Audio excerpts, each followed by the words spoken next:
village surrounded by dark, twisted woods, there was a sense of unease that lingered in the air, like a thick fog that never lifted.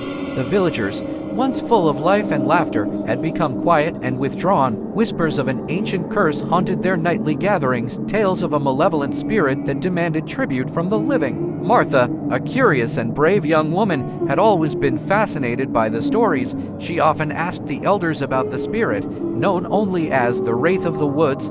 They would tell her to stay away from the trees after sunset, warning her of the shadowy figure that roamed the forest, seeking lost souls. One fateful evening, driven by curiosity and a sense of adventure, Martha ventured into the woods as twilight approached. The sun dipped below the horizon, and an unsettling stillness settled over the land. Shivering, she pressed deeper into the forest, the trees seeming to close in around her. Suddenly, she stumbled upon an old, crumbling cabin, its windows broken, and the door slightly ajar.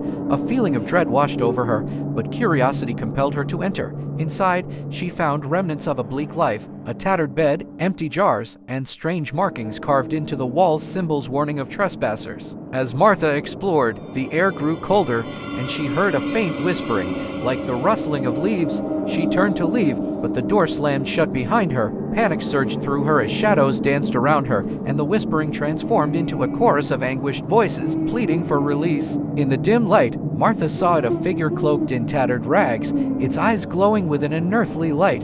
The wraith reached out to her, its fingers stretched long and skeletal. "You seek knowledge of the curse," it rasped, "but knowledge comes at a price." Martha, trembling, demanded to know how to break the curse that had befallen her village. The wraith laughed, a sound like dry leaves crunching underfoot. "You must offer a sacrifice, something you hold dear." Heart racing, Martha thought of her family, her friends, and the life she cherished. "I will not sacrifice anyone," she declared defiantly. The wraith's eyes burned brighter, and the cabin seemed to groan under an unseen weight. In her moment of fear, Martha gathered her resolve.